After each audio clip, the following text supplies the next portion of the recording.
नमस्कार दोस्तों, साहित्य समाधान के मंच से मैं डॉक्टर रीता गौड़ आपका हार्दिक स्वागत करती हूं, अभिनंदन करती हूं।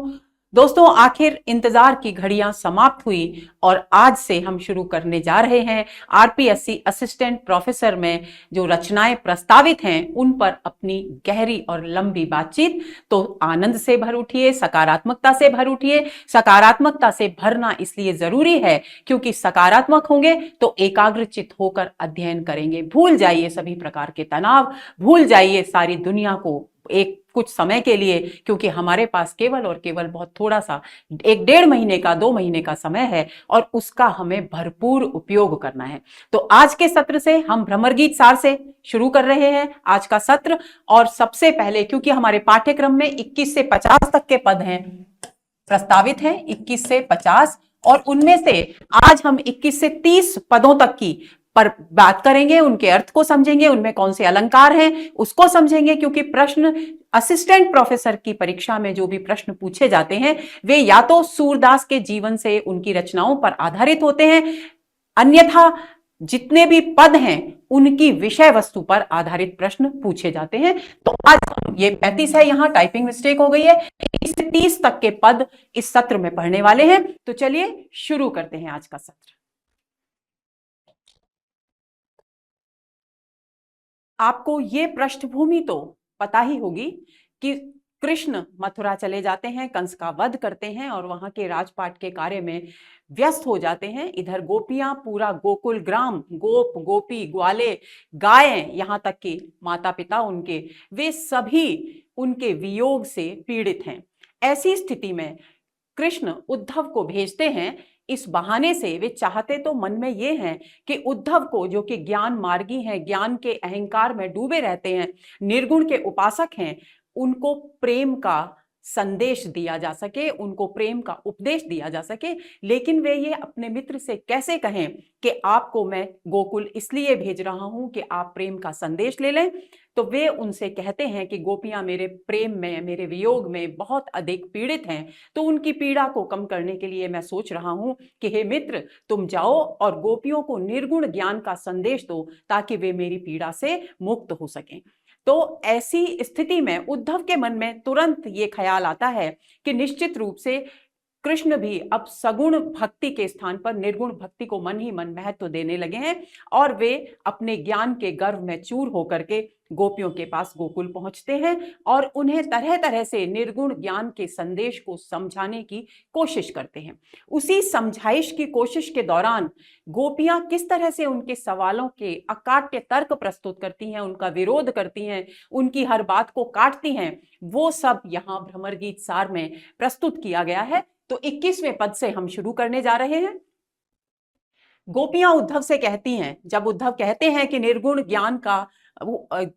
ज्ञान की साधना आपको करनी चाहिए, निर्गुण ब्रह्म की साधना करनी चाहिए, तब गोपियां जवाब देती हुई कहती हैं, गोकुल सबे गोपाल उपासी, कि हे उद्धव, हमारा ये जो गोकुल गांव है इसमें सभी जितने भी गोपाल हैं, गौओं को पालने वाले गोपाल कहलाते हैं और इसीलिए कृष्ण का नाम भी गोपाल है। वे सब गोपाल यानी श्री कृष्ण की उपासिकाएं हैं, यानी आराधिकाएं हैं।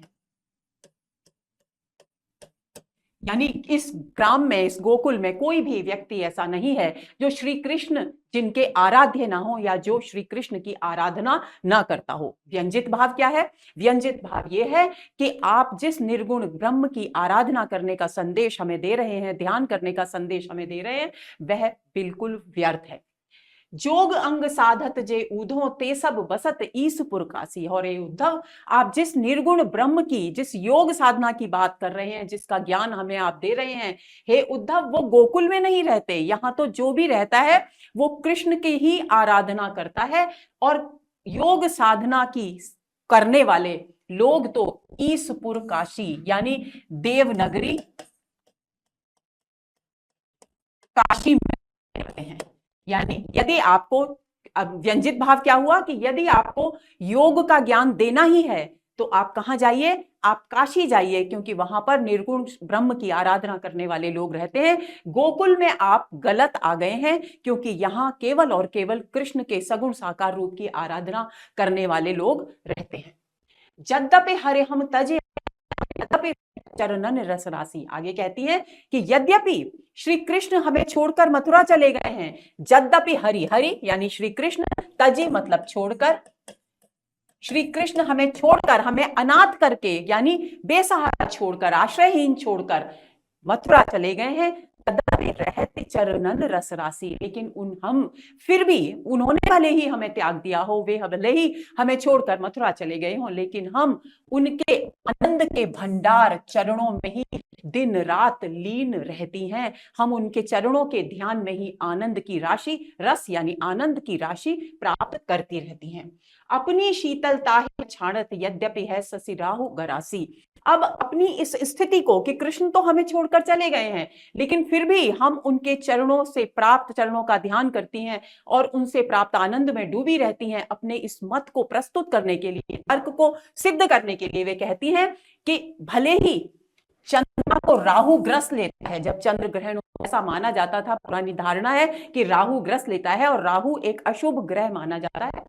यद्यपि चंद्रमा को राहु ग्रस लेता है, लेकिन चंद्रमा अपना शीतलता प्रदान करने का जो मूल स्वभाव है वो नहीं छोड़ता।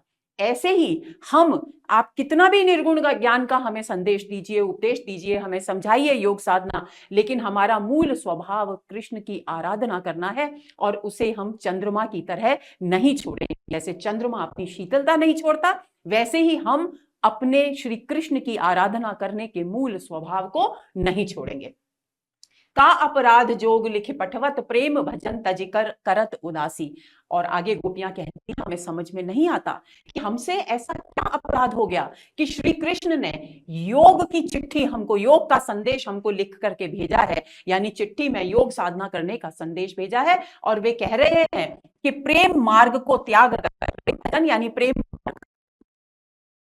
इसको त्याग दो, और यानी विरक्त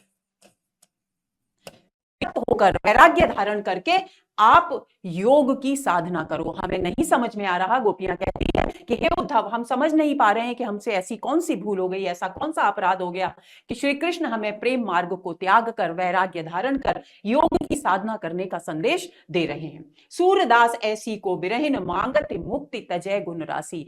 अब आगे वे कहती हैं कि सूरदास कवि कहते हैं कि गोपियां उद्धव से कहती हैं कि हे उद्धव, अब आप ही बताओ कि यहां इस ब्रज में ऐसी कौन सी वियोगिनी है, यानी कृष्ण के वियोग से पीड़ित ऐसी कौन सी गोपी है यहां जो मुक्ति केंद्र अर्थात श्री कृष्ण, जो कि गुणों के भंडार हैं,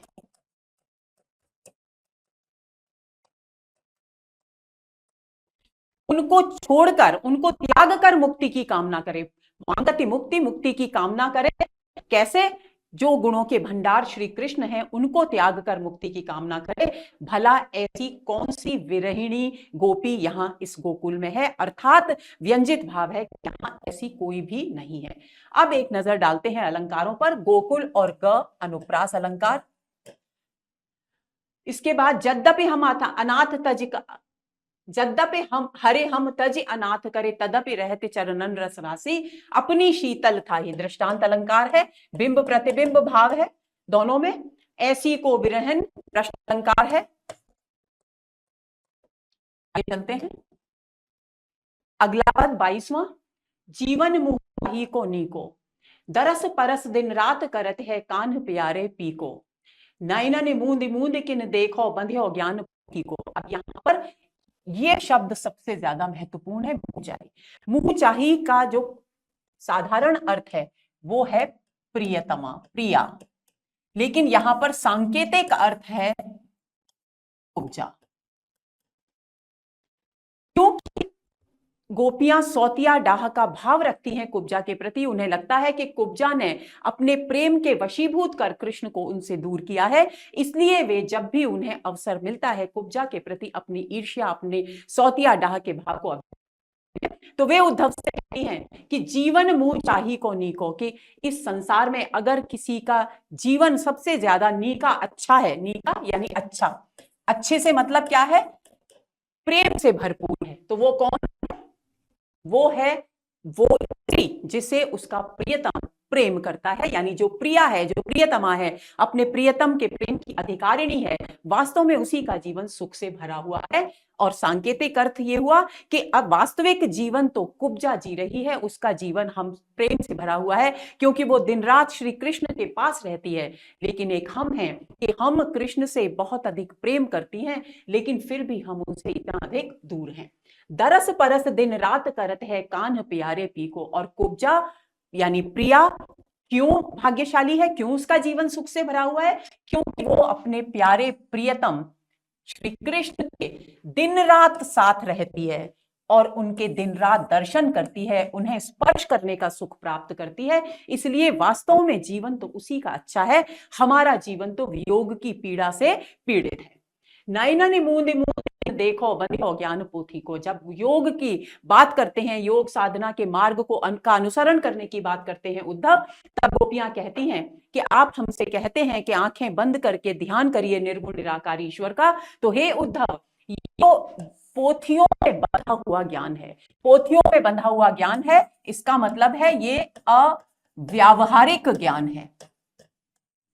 अव्यावहारिक निर्गुण ज्ञान को गोपियों में, क्योंकि इसकी साधना करना हम जैसी गोपियां, जो कोमल स्वभाव वाली स्त्रियां हैं, जो प्रेम में आकंठ निमग्न स्त्रियां हैं, उनके लिए ये व्यवहारिक धरातल पर, व्यवहारिक जीवन में संभव ही नहीं है। इसलिए वे कहती है बंधो ज्ञान पोथी को कि हे उद्धव, तुम जो ज्ञान निर्गुण मार्ग का ज्ञान हमको दे रहे हो, ये तो अव्यवहारिक ज्ञान है हमारी जैसी गोपियों के लिए। तुम ही बताओ, जिन आंखों में दिन रात श्री कृष्ण की मूर्ति छाई रहती है, वे इन आंखों को बंद करके आखिर किसे देखें और निर्गुण ब्रह्म को किस प्रकार देखें? क्योंकि तुम ही तो कहते हो कि निर्गुण ब्रह्म निर्गुण निराकार है, उसका कोई है। तो आंखें बंद करके अगर ध्यान भी करें, देखें भी, तो किसे देखें? क्योंकि पहली बात तो हमारी आंखों में श्री कृष्ण विराजमान है, दूसरी बात तुम्हारा जो ब्रह्म है वो निर्गुण निराकार है। तो उस निराकार को हम आंखें बंद करके भला कैसे देखें? आछे सुंदर श्याम मनोहर और जगत सब फीको। और आगे गोपियां कहती हैं, अपने एकनिष्ठ प्रेम को स्थापित करती हुई कहती हैं कि हमारे लिए तो सांवले सलोने सुंदर सौंदर्य के भंडार श्री कृष्ण ही अच्छे हैं।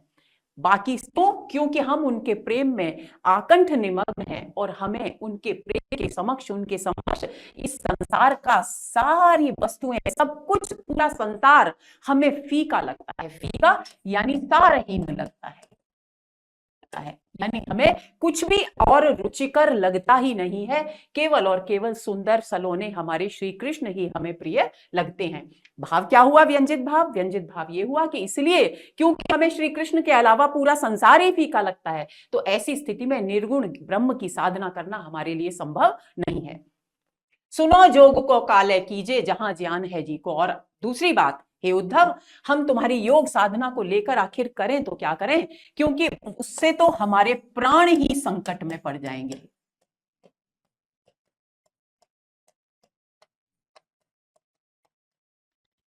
ज्ञान है जी को, यानी हमारे जी पे, हमारे जीवन पर ही बनाएगी। क्यों? क्योंकि तुम कहते हो सांस को नियंत्रित करके साधना करो, तो जब सांस नहीं लेंगे तो हमारे तो मृत्यु का संकट हमारे ऊपर गहराने लगेगा। तो ऐसी स्थिति में हम तुम्हारी योग साधना को नहीं लेंगे, क्योंकि अगर हम मृत्यु को प्राप्त हो गई तो हम श्री कृष्ण को कैसे देखेंगी? तो ऐसी स्थिति में जहां प्राणों का संकट है, उस मार्ग पर जाना तो हम बिल्कुल चाहेंगे ही नहीं।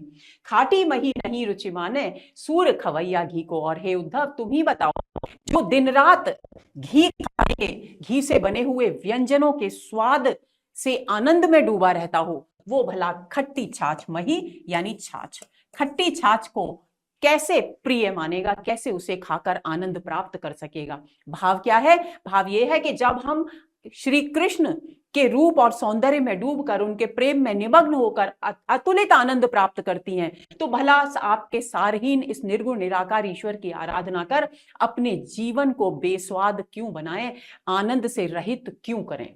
अब देखिए, जीवन मुँह को दरस परस दिन रात करते कान प्यारे पी को, पी में अनुप्रास अलंकार, मूंदी मूंदी में पुनरुक्ति, आछे सुंदर श्याम मनोहर और जगत सुंदर श्याम में अनुप्रास, काले कीजिए प्रश्न, और यहां दृष्टांत अलंकार। आगे चलते हैं। आयो घोष बड़ो व्यापारी लाद खेप गुण ज्ञान जोग की ब्रज में आए उतारी। गोपियां कहती हैं, उद्धव पर व्यंग्य करती हुई कहती हैं कि इस गांव में, घोष यानी गांव, गांव में आज एक बहुत बड़ा व्यापारी आ गया है। व्यापारी किसे कहा गया है? उद्धव को कहा गया है। प्रश्न पूछा जा सकता है, व्यापारी कौन है? उद्धव है। क्यों? क्योंकि वो ज्ञान की वस्तु को, ज्ञान रूपी बोझ को उठाकर यहां बेचने के लिए आए हैं, यहां उसका व्यापार करने आए हैं। गोपियां इस तरह से कटाक्ष कर रही हैं। तो वे कह रही हैं कि आज हमारे गांव में एक बहुत बड़ा व्यापारी आया है और लाद खेप गुण ज्ञान जोग की, और उसने ज्ञान और योग की एक बहुत बड़ी पोटली ब्रज में आकर के उतारी है। हाटक देकर हाटक मांगत भोरे निपट सुधारी। अब व्यापार का नियम होता है कि जब भी हम किसी से कोई वस्तु प्राप्त करते हैं तो उसके बदले में उसका हमें मूल्य चुकाना पड़ता है। तो गोपियां इस पर भी व्यंग्य करती हैं और क्या कहती हैं कि ये फाटक यानी फटकन, पटकन यानी सारहीन वस्तु। पटकन, जब हम अनाज साफ करते हैं तो उसमें बीच में से जो भूसा बचता है, जिसका कोई महत्व नहीं होता, कोई मोल नहीं होता, उसको फटकन कहा जाता है। तो फाटक यानी फटकन यानी निस्सार वस्तु देकर ये हमसे सोना, स्वर्ण मांग रहा है। हाटक यानी सोना। सोना क्या है? सोना है श्री कृष्ण। और फाटक क्या है? निर्गुण ब्रह्म। तो ये निर्गुण ब्रह्म हमको दे रहा है, यानी निस्सार वस्तु यानी निर्गुण ब्रह्म दे रहा है, और हमसे सोना यानी श्री कृष्ण मांग रहा है। हमारी अनमोल जो वस्तु है उसे हमसे मांग रहा है। और इसने क्या सोच लिया है? हमें बिल्कुल भोला और बेवकूफ समझ लिया है कि हम इसकी बात के बहकावे में आ जाएंगे, लेकिन ये संभव नहीं है। क्यों? क्योंकि हम कृष्ण के अलावा, हमें, हमारी दृष्टि में किसी और का हमारे जीवन में महत्व है ही नहीं। धुर ही ते खोटो खायो है, लय फिरत सिर भारी। और व्यंग्य करती हैं गोपियां, कहती है कि ये जो पोटली लेकर आया है, ज्ञान की, सामान की अपनी जो बड़ी पोटली लेकर आया है, ये बहुत भारी पोटली है। ऐसा लगता है क्योंकि इसका सामान कभी बिका ही नहीं, न जाने कब से ये अपने सामान को बेचने की कोशिश कर रहा है, लेकिन बिका नहीं है, इसीलिए अभी तक ये सिर पर भारी की भारी पोटली लेकर घूम रहा है। यानी इसने व्यापार में धुर ही थे, यानी प्रारंभ से ही, जब से इसने व्यापार किया है तब से शायद इसने घाटा ही खाया है। व्यापार में इसको घाटा ही मिला है, अर्थात इसकी वस्तु बिकी ही नहीं है। यही कारण है कि इसकी पोटली अभी तक भारी की भारी बनी हुई है। यानी निर्गुण ब्रह्म को, इसके जो वस्तु है उसको कोई लेना ही नहीं चाहता, क्योंकि वो निस्सार है। ये व्यंजित भाव हुआ।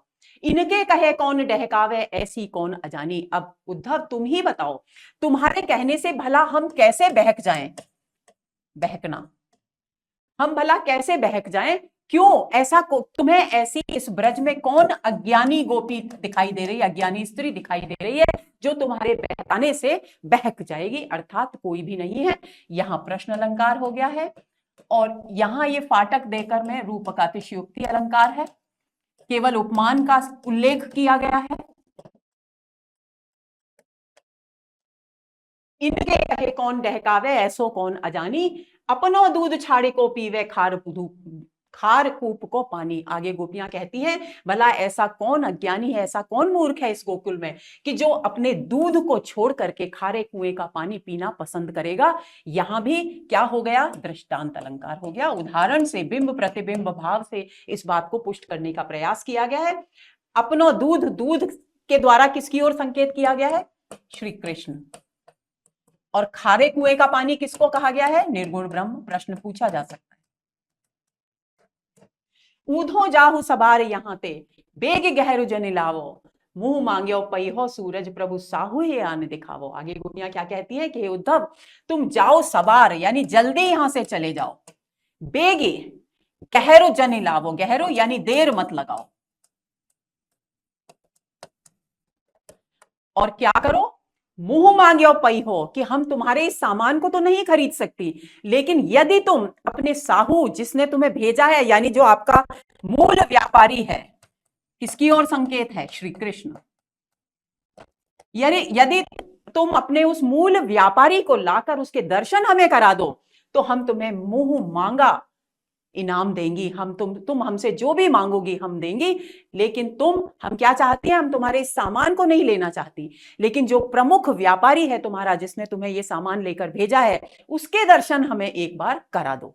तो यहां पर वक्रोक्ति अलंकार है अंतिम पंक्ति में। आगे चलते हैं। जोग ठकोरी ब्रज न बिकई है, यह व्यापार तिहारे ऊधो ऐसो ही फिर जई है। गोपियां आगे कहती हैं कि ये योग के रूप में जो एक ठगी का व्यापार, ठगोरी ठगने का व्यापार,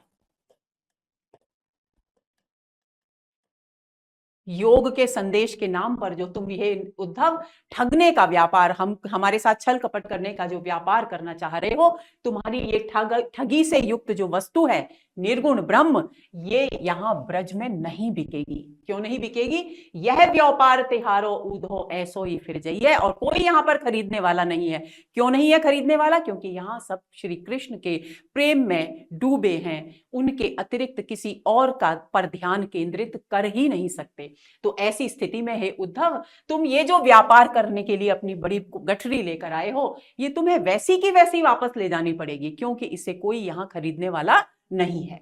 जापे ले आए हो मधुकर ताते उर न समय, और जिसके पास तुम ले आए हो, जिससे तुम लेकर के आए हो, यानी श्री कृष्ण ने भेजा था उद्धव को, तो जिससे लेकर आए हो मधुकर, मधुकर वैसे तो भ्रमर है शाब्दिक अर्थ, लेकिन यहां पर है उद्धव, उनके स्वयं के हृदय में ये तुम्हारी योग साधना की निर्गुण ब्रह्म की बातें नहीं समाएंगी। तो हमारे पास, जिनके पास आप लेकर आए हो, वहां उनके हृदय में, यानी हमारे हृदय में भला ये योग साधना, ये निर्गुण ब्रह्म कैसे समाएगा? क्योंकि हमारे हृदय में तो पहले से ही श्री कृष्ण विद्यमान है। दाख छाड़े के कटुक निबोरी को अपने मुख खाई है। ऐसा कौन मूर्ख है इस संसार में उद्धव, जो अंगूर छोड़कर, रस भरे अंगूर छोड़कर कड़वी निम्बोरी अपने मुंह में खाएगा? अर्थात ऐसा मूर्ख कोई भी नहीं है। दृष्टांत अलंकार हो गया है और प्रश्न अलंकार भी है। अंगूर छोड़ करके कड़वी निबोरी कोई नहीं खाएगा, यानी अंगूर किसको कहा गया है? श्री कृष्ण का प्रेम, और कड़वी निबोरी निर्गुण ब्रह्म। इन बातों को आपको ध्यान में रखना है दोस्तों, क्योंकि इस प्रकार के ही प्रश्न ज्यादातर पूछे जाने वाले हैं। मूरी के पातन के कहना को मुक्ताहल दई है। अब ऐसा कौन है इस संसार में जो मूली के पत्तों के बदले अपने पास जो मोती, जो अनमोल मोती हैं, उनको आपको दे देगा? अनमोल मोती हो गए श्री कृष्ण का प्रेम, और मूली के पत्ते हो गए निर्गुण ब्रह्म। यानी ऐसा कोई मूर्ख नहीं है जो तुम्हारी बेकार सी व्यर्थ की सारी निर्गुण ब्रह्म रूपी वस्तु के बदले अपने अनमोल श्री कृष्ण को दे देगा, जो कि अनमोल मोती के समान है। सूरदास प्रभु गुनई छाड़े के को निर्गुण निर्भय हैं। ऐसी स्थिति में सूरदास कहते हैं कि गोपियां उद्धव से बोली कि हे उद्धव, तुम ही बताओ कि जो गुणों के भंडार हमारे श्री कृष्ण हैं, उनको छोड़कर भला हम निर्गुण ब्रह्म की आराधना कैसे करें, उनका निर्वाह कैसे करें? निर्वाह यानी उनकी साधना कैसे करें? अर्थात नहीं कर सकते। निर्गुण निर्भय दास अलंकार हो गया, प्रश्न अलंकार है। और दोस्तों, ये जो दोनों उदाहरण हैं, ये एक तरह से उदाहरण माला अलंकार भी है। दृष्टांत तो है ही, उदाहरण माला अलंकार भी है, क्योंकि एक के बाद एक उदाहरण यहां दिए जा रहे हैं। आगे चलते हैं। आए जोग, जोग ग रह गया दोस्तों यहां। आए जोग सिखावन पांडे, परमारथी पुराण ने लाते जो बंजारे टांडे, हमरी गतिपति कमल नयन की जोग सिखेते रांडे। आगे वे कहती हैं गोपियां कि हे उद्धव, हे पांडे, तुम हमें योग साधना, हे पांडे यानी व्यंग्य है, ये पांडे शब्द का प्रयोग यहां पर व्यंग्य है। तो वो कहती है कि हे उद्धव, हे पांडे, निर्गुण ब्रह्म क्या संदेश देने, हमको इनकी सीख देने, शिक्षा देने के लिए तुम आए हो। परमारथी लादे ज्यो बंजारे टांडे, ज्यो बंजारे टांडे, बंजारे जिस प्रकार अपने सामान को लेकर, पुराने पुराने सामान को लेकर एक स्थान से दूसरे स्थान पर घूमते, उसी तरह से तुम अपने पुराणों के यानी शास्त्रीय ज्ञान के, निर्गुण ब्रह्म के इस ज्ञान के सामान को लेकर एक स्थान से दूसरे स्थान पर बंजारे की तरह घूम रहे हो, लेकिन कोई भी तुम्हारे इस सामान को नहीं ले रहा, बंजारे की तरह घूम रहे हो। यहां पर उपमा अलंकार। हमारी गति कमल नयन की, और हम जितनी भी गोपियां हैं ब्रज प्रदेश में, हमारे पति तो कमल नयन अर्थात श्री कृष्ण है। रूपक अलंकार हो गया है, कमल रूपी नेत्रों वाले। कि कमल नयन की जोग सिखे तेरांडे, ये हमारे, यानी हम तो सौभाग्यवती स्त्रियां हैं, हम तो सुहागिन स्त्रियां हैं। क्यों? क्योंकि हमारे पति हैं कमल नयन श्री कृष्ण और हम सधवा हैं। ऐसी स्थिति में पतिव्रता स्त्रियां हैं, ऐसी स्थिति में हम भला श्री कृष्ण को छोड़कर निर्गुण ब्रह्म की यानी किसी और को अपना पति मानकर उसकी आराधना कैसे करें? ये योग की साधना तो तुम विधवा स्त्रियों को सिखाओ, अथवा जिनके पति नहीं है, पतिहीन स्त्रियां जो हैं उनको सिखाओ, का कोई एकनिष्ठ प्रेम नहीं है उनको शिक्षा दो। ये व्यंजित भाव, और यहां संकेत किया गया है कुब्जा की ओर। कहो मधुप कैसे समाएंगे एक म्यान दो खांडे, हे ब्रह्मा मधुप तुम ही बताओ, एक व्यवहारिक सी छोटी सी बात है, तुम्हारी समझ में क्यों नहीं आ रही?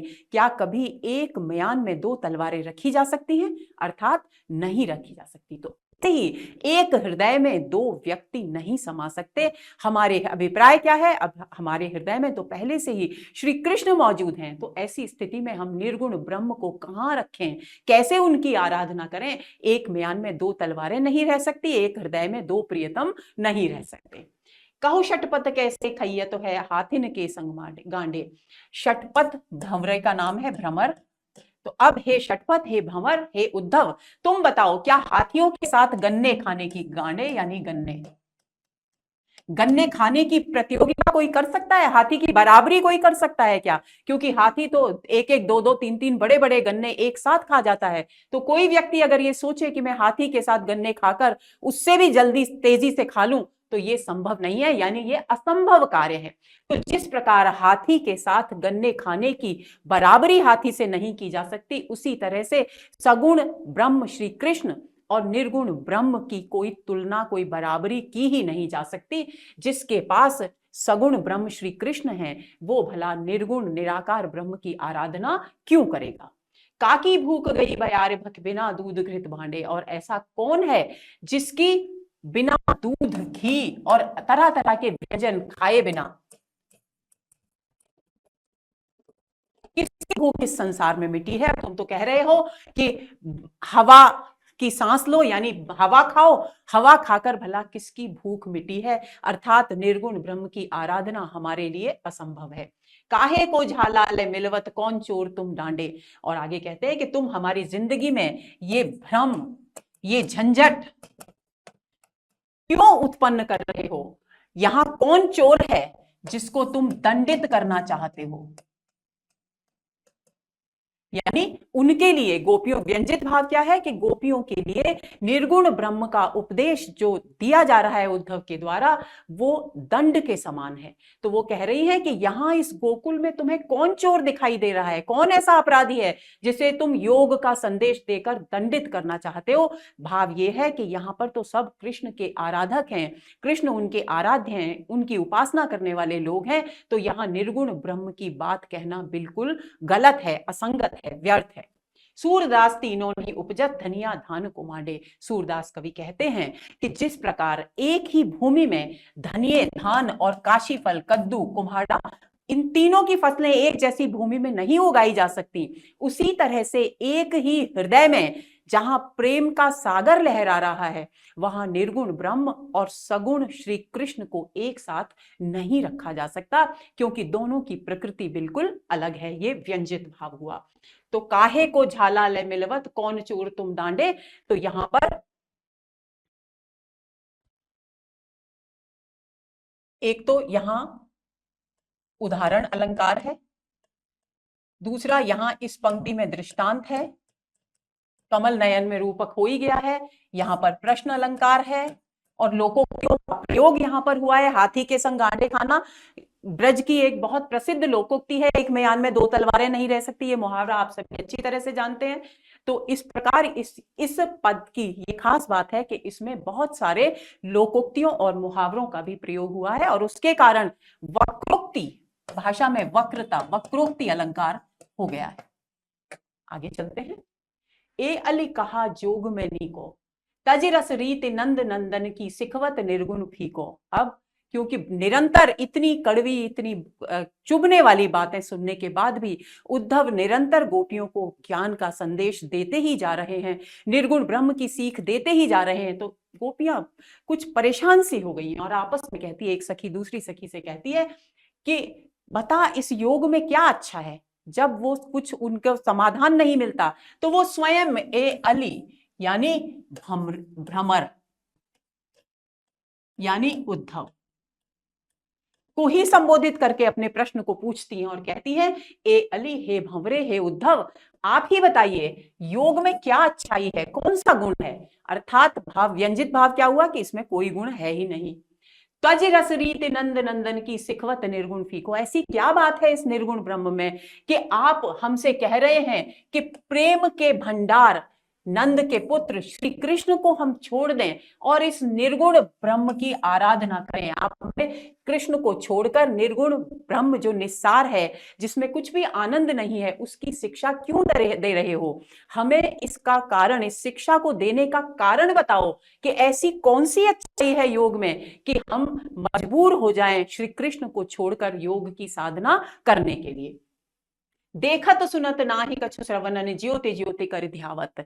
और आपका जो ब्रह्म है, क्योंकि आप कह रहे हो कि हमारा ब्रह्म निर्गुण निराकार है, तो जब निर्गुण निराकार है तो वो न तो देख सकता है, न सुन सकता है कानों से, और उसी तरीके से हम तुमसे कुछ कुछ बातें पूछ रही हैं तो तुम ना तो हमारी तरफ देख रहे हो, हमारी तरफ ध्यान दे रहे हो, ना हमारी कोई बात सुन रहे हो। बस एक ही रट आपने लगा रखी है कि ज्योति पर ध्यान दो, आंखें बंद करो और जो ज्योति मन दिखाई दे आंखों के समक्ष उस पर अपना ध्यान केंद्रित करो। तो बार बार ज्योति पर ध्यान देने की बात कह रहे हो, हमारी कोई बात सुनते नहीं। आपका ब्रह्म भी नहीं देखता, ब्रह्म भी नहीं सुनता, और आप भी उसी प्रकार हमारी बात पर ध्यान नहीं देते। तो यहां पर ज्योति ज्योति में पुनरुक्ति, सुंदर श्याम दयालु कृपानिधि कैसे हो बिसरावत। अब आप एक बात बता दीजिए हमको कि हमारे जो श्री कृष्ण हैं वो सुंदर सांवले सलोने तो हैं ही, दया के सागर हैं, कृपा के सागर हैं। भला हम उनको अपने हृदय से कैसे भुलाएं। अर्थात भाव यह है कि संभव ही नहीं है कि श्री कृष्ण को भुला दिया जाए। तो आप निर्गुण ब्रह्म का उपदेश देने से पहले हमको तो वो तरकीब बता दो कि हम श्री कृष्ण को कैसे बिसराएं, कैसे भुलाएं। व्यंजना क्या हुई? व्यंजना ये हुई कि हम भुला ही नहीं सकती। तो ये प्रश्न अलंकार हो गया। सुंदर श्याम में अनुप्रास है। सुनि रसाल मुरली सुर की धुनि सोई कौतुक रस भूलें। और जिन कृष्ण को तुम भुलाने की, छोड़ने की, त्यागने की बात कह रहे हो, क्या तुम जानते हो कि उनकी रस से भरी यानी आनंद से भरी, आनंद से भरी मुरली की मीठी ध्वनि सुनकर हम उसके आनंद में इतने डूब जाते थे कि स्वयं को और आसपास के परिवेश को बिल्कुल भूल जाते थे।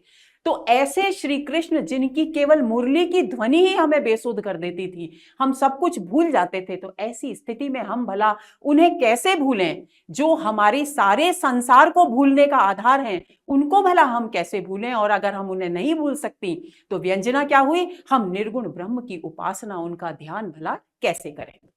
अपनी भुजाग्रीव पर मेले गोपिन के सुख फूले। और जब वे मुरली की धुन बजाया करते थे और हम अपने सब काम काज छोड़कर उस मुरली की धुन में बेसुध होकर, उस आनंद में डूबकर उनके पास पहुंच जाया करती थी, तब वे अपनी भुजा हमारी ग्रीव यानी गर्दन पर रखते थे और उनके उस स्पर्श से हम गोपियां आनंद प्राप्त कर फूल उठती थी, मन ही मन अपने भाग्य पर हर्षित होती थी, आनंदित होती थी, अपने आप अपने भाग्य की सराहना करती थी।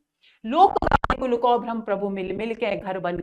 और हमने श्री कृष्ण के प्रेम में डूबकर, उस आनंद में डूबकर लोककानी यानी लोक की, समाज की मर्यादा को छोड़ दिया, कुल की मर्यादा को छोड़ दिया। ये सब भ्रम लगी हमें, क्योंकि एकमात्र सत्य श्री कृष्ण है, उनके प्रेम का जो आनंद है वही संसार का एकमात्र सत्य है। ये सोचकर कि ये लोक की मर्यादा, ये कुल की मर्यादा के नाम पर जो भी बातें हैं, जो भी बंधन है, वो भ्रम है, मिथ्या है, झूठे हैं। हमने प्रभु के साथ, इन सब और प्रभु के साथ मिलकर हम घर में, वन में, सब जगह अनेक प्रकार की रास लीलाएं करती हुई घूमती रही। अब तुम सूर खवावन आए जोग जहर की बेली। और अब जबकि हम पूरी तरह से डूब चुकी हैं श्री कृष्ण के प्रेम में, तो हे उद्धव अब तुम हमें योग रूपी जहर की बेल खिलाने आए हो। यानी गोपियों को योग साधना का जो ज्ञान है वो विष के समान प्रतीत हो रहा है, विष की बेल के समान प्रतीत हो रहा है। तो जोग जहर में अनुप्रास तो है ही, छेका अनुप्रास, इसके अलावा रूपक भी है। योग रूपी जहर की बिल खिलाना चाहते हो, अर्थात एक असंभव सा कार्य करने का प्रयत्न उद्धव तुम कर रहे हो। कुल मिलाकर हर तर्क का एक ही निष्कर्ष है दोस्तों, कि गोपियां ये मानने को तैयार नहीं कि निर्गुण ब्रह्म सगुण ब्रह्म की तुलना में श्रेष्ठ है।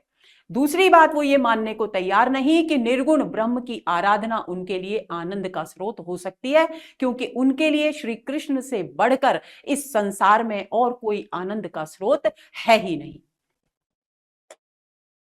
हमरे कौन जोग व्रत साध है, मृग त्वच भस्म आधार जटा को इतनो आवराध है। आगे कह रही हैं गोपियां कि हमारे यहाँ इस गांव में भला ऐसा कौन है उद्धव जो योग और व्रत की जो साधना, कठिन साधना तुम बता रहे हो, वो यहाँ कर पाए। कौन? हम सब गोपियां। व्यंजना क्या है? हम सब गोपियां इतने कोमल शरीर वाली, कोमल हृदय वाली, प्रेम में निरंतर डूबी रहने वाली हैं, तो हमारे लिए योग और व्रत की जो कठोर साधना है उसको निभाना असंभव है। मृग त्वच, तुम कहते हो कि शेर की, मृग की, हिरण की त्वचा पर बैठ जाओ, भस्म रमा लो अपने शरीर पर। आधारी एक प्रकार का हथा सा होता है जिसको योगी साधु अपनी बाह का सहारा लेने के लिए इस्तेमाल करते हैं, उसको आधारी कहते हैं। और बालों की जटा बना लो और फिर आराधना करो निर्गुण ब्रह्म की।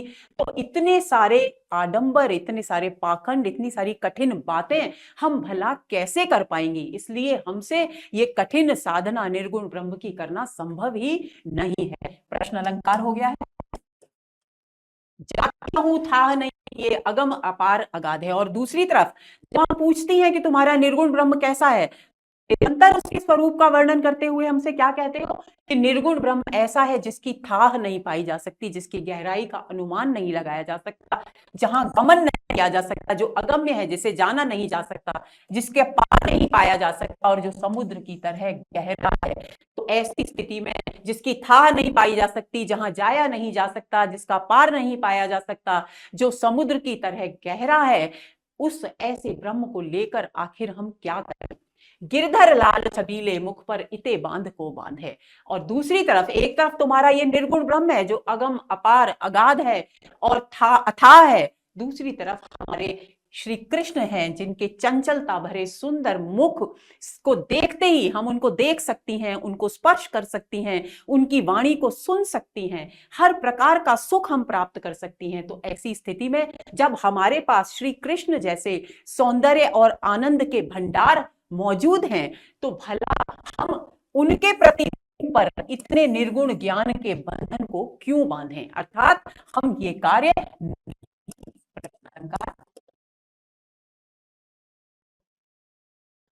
आसन पवन भूति मृगछाला ध्यान को अपराध है। और हम में से ऐसा कौन है, इतनी सामर्थ्य किसमें है कि वो आसन पर बैठ जाए और श्वास के नियंत्रण के द्वारा अपनी शरीर पर भस्म रमा ले, मृग की छाल पर बैठकर और ध्यान करे, निर्गुण ब्रह्म की आराधना करे। कौन सा निर्गुण ब्रह्म? वो निर्गुण ब्रह्म जिसको देखा भी नहीं जा सकता, सुना भी नहीं जा सकता, स्पर्श भी नहीं किया जा सकता। तो ऐसे ब्रह्म की आराधना हम में से कोई भी करने में समर्थ नहीं है। सूरदास मानिक परिहर के राख गांठ को बांधे। और सूरदास कवि कहते हैं कि अब उद्धव, गोपियां उद्धव से कह रही है कि हे उद्धव, तुम ही बताओ कि अपनी गांठ में, अपने हाथ में बंधा हुआ जो माणिक ऐसा अनमोल रत्न है, उसे परिहरी यानी त्याग कर हम अपनी गांठ में राख भला क्यों बांधें? यानी अपनी अनमोल वस्तु के बदले हम राख यानी तुच्छ और सारहीन वस्तु क्यों प्राप्त करें? तो ये भी यहां पर दृष्टांत अलंकार हो गया है। और प्रश्न अलंकार तो है ही। हाँ, एक बात और, यहां माणिक के द्वारा श्री कृष्ण की और राख के द्वारा निर्गुण ब्रह्म की ओर संकेत किया गया है। हम तो दुहु भांति फल पायो। देखिए तर्क, देखिए गोपियों को कितने सुंदर तर्क हैं। हम तो दुहु भांति फल पायो, जो ब्रजनाथ मिले तो नीके ना तरु जग जस गायो। गोपियां कहती हैं कि हमारी चिंता मत करो उद्धव, कि तुम कह रहे हो कि कृष्ण को भूल जाओ और निर्गुण ब्रह्म का संदेश दे रहे हो, मैं उसकी आराधना करने की बात कर रहे हो, लेकिन हमारे तो दोनों हाथों में लड्डू हैं, हमें तो दोनों ही तरह से लाभ ही होने वाला है। हम तो दुहू भांति दोनों प्रकार से कैसे लाभ होने वाला है? अगर ब्रजनाथ यानी श्री कृष्ण हमको मिल गए तो बहुत ही अच्छा है, और अगर वे नहीं मिलते और हम उनके वियोग में अपने प्राण त्याग देती हैं तो भी हमारे लिए अच्छा है, क्योंकि संसार हमारी मृत्यु के बाद हमारे एकनिष्ठ प्रेम की यश गाथा को गाएगा। तो हम संसार में कृष्ण की प्रेमिकाओं के रूप में, एकनिष्ठ प्रेम करने वाली युवतियों के रूप में हम प्रसिद्ध हो जाएंगी। तो हम तो मृत्यु के बाद भी प्रसिद्ध होकर के फल प्राप्त करने वाली हैं, और यदि कृष्ण मिल गए हमें जीवन काल में तो भी हम आनंदित ही रहने वाली हैं। तो हमें तो दोनों ही प्रकार से लाभ ही होने वाला है, हमारे तो दोनों हाथों में लड्डू हैं। कहां वे गोकुल की गोपी सब बरनहीन लग जाती। अब तुम एक बार सोच कर देखो, कृष्ण का व्यक्तित्व कितना महान है, कितने कृपा निधान है वो, कि कहां हम गोकुल की वर्ण, निम्न वर्ण की, वर्णहीन यानी निम्न जाति की, बिल्कुल तुच्छ और निम्न जाति की गोपियां कहवे कमला के स्वामी संग मिल बैठी एक पाती। और कहां वे लक्ष्मीपति श्री कृष्ण, और वे हमारे साथ एक पंक्ति में साथ साथ बैठे। तो जरा उनके व्यक्तित्व की उदारता देखो, उनके हृदय की विशालता देखो कि क्या है श्री कृष्ण, किस तरह से उन्होंने हमें अपने प्रेम में बांध रखा है। निगम ध्यान मुनि ज्ञान अगोचर ते भय घोष निवासी। और तुम कहते हो कि श्री कृष्ण भी ब्रह्म का ही रूप है, और वे निगम में, शास्त्रों में और मुनियों के द्वारा जिस निर्गुण ब्रह्म का ध्यान करने की बात बार बार मुनियों के द्वारा कही गई है, वही ब्रह्म सगुण साकार रूप धारण कर हमारे कृष्ण के रूप में हमारे गांव में रहने के लिए आया। ताऊ ऊपर अब सांच कहो दो मुक्ति कौन की दासी। अब इसके ऊपर तुम हमको बता दो कि मुक्ति किसकी दासी है, यानी जो ब्रह्म, क्योंकि तुम कहते हो कि ब्रह्म की आराधना, निर्गुण ब्रह्म की आराधना करने से मुक्ति मिल जाएगी। अब वही ब्रह्म सगुण साकार कृष्ण का रूप धारण कर हमारे गांव में रहने के लिए आता है। तो अब तुम ये बताओ, ये मुक्ति किसकी दासी है, हमारे कृष्ण की दासी है या तुम्हारे निर्गुण निराकार ब्रह्म की दासी है? तो ऐसी स्थिति में जब मुक्ति भी हमारे कृष्ण की ही दासी है, तो हम तुम्हारे निर्गुण निराकार ब्रह्म की उपासना आखिर क्यों करें? जोग कथा पालागो उधो ना कहूं बारंबार। अब गोपियां बहुत दुखी हो गई हैं उद्धव की बातें सुन सुन के। तो वे कहती हैं, हे उद्धव, हम तुम्हारे पैर पड़ती हैं, पा लागो, पैर पड़ती हैं, ये योग की कथा हमसे बार बार मत कहो। क्यों? क्योंकि हम प्रेम में, कृष्ण के प्रेम में आकंठ डूबी हैं, हम इसको सुन नहीं पा रही हैं, ये हमें चोट पहुंचा रही है। सूर्य श्याम तजे और भजे जो ताकी जननी छार। और आगे गोपियां अंत में कहती हैं कि जो श्री कृष्ण को छोड़कर किसी और को भजे, किसी और की आराधना करे, उसकी माता को छार, उसकी माता के सिर पर राख है, यानी उसे धिक्कार है, उसकी माता को धिक्कार है कि उसने ऐसे बालक को जन्म दिया। ताकि जननी छार यानी उसकी, जो कृष्ण को छोड़कर किसी अन्य की आराधना करे, उसकी माता को धिक्कार है। क्यों धिक्कार है? क्योंकि उस माता ने ही ऐसे बालक को जन्म दिया जो कृष्ण को त्याग कर किसी अन्य की आराधना कर रहा है। तो प्रश्न अलंकार है यहां 29 पद पर आगे, पूर्णता इन है ये, पूर्णता इन नयनन पूरी, तुम क्यों कहत सर्वजन सुनि समुझत, ये याही दुख मरत बिसूरी। देखिए बहुत ही सुंदर बात गोपियां कह रही हैं। गोपियां कह रही हैं कि हमारे जो पूर्ण ब्रह्म है ना, वो तो श्री कृष्ण ही हैं, और तुम कह रहे हो कि निर्गुण निराकार ब्रह्म जो है वो पूर्ण ब्रह्म है। तो हमारे इन आंखों में पूर्णता किसकी व्याप्त है? श्री कृष्ण की पूर्णता व्याप्त है, उनका पूर्ण स्वरूप हमारी आंखों में बसा हुआ है। और तुम कहते हो उसको हम श्रवणन सुने, कानों से सुनती हैं, समुझत समझती हैं, ये याही दुख मरत बिसूरी। तो हम कानों से सुनकर और जब समझने लगती हैं तुम्हारी निर्गुण ब्रह्म की बात को, तो ये जो हमारे नेत्र हैं जिनमें श्री कृष्ण पूरी तरह से समाये हुए हैं, वे इसी दुख में रो रो कर मरने लगती हैं, प्राण त्यागने को तत्पर हो जाती हैं, रो रो कर पीड़ित होने लगती है कि कहीं हम श्री कृष्ण को त्याग कर तुम्हारे निर्गुण ब्रह्म की आराधना ना करने लगे। इसलिए हमारी ये जो नेत्र हैं वो तुम्हारी इस निर्गुण ब्रह्म की बात को सुनकर आंसुओं से भरे जा रहे हैं। यानी गोपियां क्या कहना चाहती हैं कि हमारे नेत्रों से निर्गुण ब्रह्म की बात सुनकर हे उद्धव जो अश्रुधारा बह रही है, वास्तव में ये हमारे नेत्रों की पीड़ा है। जब हम कानों से तुम्हारे निर्गुण ब्रह्म को सुनते हैं, हृदय में मस्तिष्क में उसको समझते हैं, तो हमारे नेत्रों को पीड़ा होने लगती है। इस आशंका से वे आशंकित होने लगते हैं कि कहीं हम श्री कृष्ण को त्याग कर निर्गुण ब्रह्म की आराधना ना करने लगे, और इसी दुख से ये आंसू बहा बहा कर मरे चले जा रहे हैं। हरे अंतर्यामी सब जानत बुद्धि विचारत वचन समूही। और जो हरि हैं, जो प्रभु हैं, जो श्री कृष्ण हैं, वो तो अंतर्यामी हैं, सबके हृदय की बात जानते हैं और बुद्धि से विचार भी जानते हैं, और वचन सारी की सारी जो बात है उसको समूल यानी पूर्ण है, मूल सहित यानी सहित। जड़ सहित का मतलब क्या है? पूरी तरह से जानते हैं, क्योंकि वो सब कुछ जानते हैं, सर्वज्ञाता हैं, सर्वज्ञ हैं, अंतर्यामी हैं। तो ऐसी स्थिति में उनके सामने तो कोई अज्ञानता की बात रह ही नहीं जाती, ऐसा कोई बिंदु नहीं रहता जिससे वे न जानते हो। वै रस रूप रतन सागर निधि क्यों मने पाए खवावत धूरी। वे जो रस के सौंदर्य के, यानी रस मतलब प्रेम का आनंद, प्रेम के आनंद के, रूप के और बहुमूल्य भावनाओं के समुद्र हैं, अगाध सागर हैं, उनको छोड़कर तो हमें धूल क्यों खिला रहे हो, यानी निर्गुण ब्रह्म का उपदेश क्यों दे रहे हो। रूप का अतिशयोक्ति अलंकार हो गया है।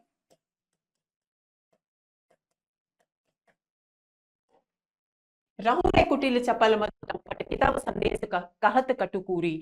आगे गोपियां बहुत परेशान हो जाती हैं और उन्हें गुस्सा आने लगता है उद्धव पर। तो क्या कहती हैं कि हे कुटिल, चंचल और लोभी, मधु के लोभी यानी शहद के लोभी, शहद के लालच में जाकर के तू पुष्पों से रस चूसता है, शहद के लोभी, ये कड़वा, कूरी यानी क्रूरता से भरा हुआ। क्रूरता से भरा हुआ क्यों है निर्गुण ब्रह्म का संदेश? क्योंकि वो चोट पहुंचा रहा है गोपियों को। इस संदेश को, अपने संदेश को बंद रखो, चुप हो जाओ, बिल्कुल आगे इस निर्गुण ज्ञान के संदेश को देने की जरूरत नहीं है। हे कुटिल, हे चंचल, हे मधु के लोभी भ्रमर, तुम अपने इस कड़वे क्रूरतापूर्ण निर्गुण ज्ञान के संदेश को बोलना बंद कर दो बिल्कुल, क्योंकि हम इसे सुनना ही नहीं चाहती। कहे मुनि ध्यान कहे ब्रज युवती, कैसे जात कुलिस करी चूड़ी। क्यों नहीं सुनना चाहती? क्योंकि कहां तो मुनियों की तरह से शून्य में साधना करना, निर्गुण ब्रह्म का ध्यान करना, कठोर साधना करना, कहां ब्रज की कोमल युवतियां, क्या हम ब्रज की जो कोमल युवतियां हैं, हमारे लिए वो ध्यान और योग की कठोर साधना संभव है? ये तो उसी तरह से असंगत है जैसे कोई व्यक्ति सोचे कि मैं वज्र को चकनाचूर करूं, तो जैसे वज्र को चकनाचूर नहीं किया जा सकता। वज्र एक ऐसा इंद्र का शस्त्र है जो जिसका प्रहार कभी खाली नहीं जाता और जो बहुत कठोर माना गया है, उस कठोर को तोड़ा ही नहीं जा सकता। तो ऐसी स्थिति में अगर तुम कहो कि वज्र को चकनाचूर कर दो, तो चकनाचूर करने की बात जितनी असंभव है, उतनी ही असंभव ये बात है कि ब्रज की कोमल युवतियों के द्वारा निर्गुण ब्रह्म की साधना की कठोर साधना करना संभव नहीं है। देखो प्रगट सरिता सागर सर शीतल सुभग सुवाद रुचिरूरी, सूर स्वाति जल बसे जिय चातक चित्त लागत सब झूरी। और अब वे उदाहरण दे रही हैं कि जिस प्रकार सामने सरिता होती है, अच्छे जल की नदी होती है, समुद्र होता है, शीतल और स्वादिष्ट जल से भरे हुए अनेक सरोवर होते हैं, लेकिन जो चातक होता है उसकी लगन केवल स्वाति नक्षत्र के जल की बूंद पर टिकी होती है। तो इसलिए उसे ये सारी की सारी चीजें रूरी यानी व्यर्थ प्रतीत होती हैं, स्वाद रहित प्रतीत होती हैं, अरुचिकर प्रतीत होती है, और इसलिए वो इन सबको त्याग कर केवल एक निष्ठता से स्वाति नक्षत्र की बूंद की प्रतीक्षा में रहता है। भाव क्या है? भाव ये है कि उसी प्रकार उस चातक की तरह हम गोपियां भी श्री कृष्ण के प्रेम में इतनी डूबी हैं कि हमें उनके प्रेम के सामने और सभी चीजें सारहीन और व्यर्थ लगती हैं। तो ऐसी स्थिति में हम भी एकटक केवल और केवल श्री कृष्ण के प्रेम के आनंद में ही डूबी रहना चाहती हैं। तो यहां पर दृष्टांत अलंकार हो गया है। आगे चलते हैं। हमते हरि कबहू न उदास, रात खवाए पिवाए अधर रस, सो क्यों बिसरत ब्रज को बास। आगे गोपियां कहती हैं कि तुम कह रहे हो कि श्री कृष्ण ने हमको वैराग्य का संदेश दिया है और निर्गुण ज्ञान की आराधना करने का संदेश दिया है, प्रेम को त्यागने का संदेश दिया है, तो हम तो उद्धव तुम्हारी इस बात को स्वीकार कर ही नहीं सकती, क्योंकि हम ये मानने को तैयार ही नहीं है कि कभी कृष्ण हमसे विरक्त भी हो सकते हैं, यानी हमें भुला भी सकते हैं, ऐसा हम मानने को तैयार नहीं है, क्योंकि उन्होंने रात खवाए पिवाए अधर रस, सो क्यों बिसरत ब्रज को बास। जब वे ब्रज में थे तब हम उनको रात को भोजन कराती थी, अपने अधरों का रस का पान कराती थी, तो ऐसी स्थिति में उन आनंद के क्षणों को वे भूल कर, उस ब्रज भूमि के आनंद को भूल कर वे मथुरा में डूब कर रह ही नहीं सकते। भाव क्या है? भाव ये है कि वे हमारे लिए निर्गुण ज्ञान का संदेश भेज ही नहीं सकते। हमें तो लगता है कि तुम ही धोखे से यहां आ गए हो।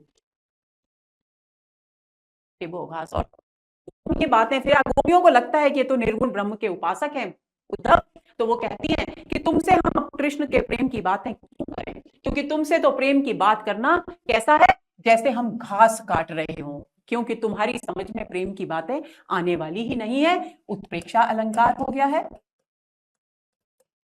बहिरो तान स्वाद कहे जाने, गूंगो बात मिठास। जिस प्रकार कोई बहरा व्यक्ति संगीत के उतार चढ़ावों के आनंद को नहीं समझ सकता, कोई गूंगा व्यक्ति मीठी बात को नहीं समझ सकता, सुनरी सखी बहुरे फिरे आई हैं, वे सुख विविध विलास।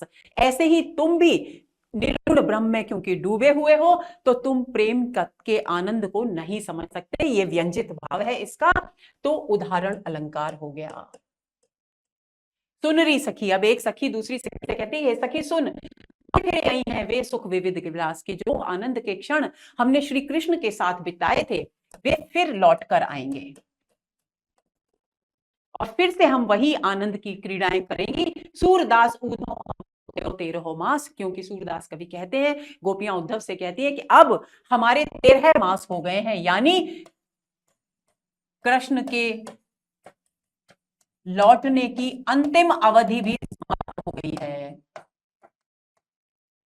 बीत गई है, यानी अब विजित भाव यह है कि अब कृष्ण आने ही वाले हैं। आगे चलते हैं।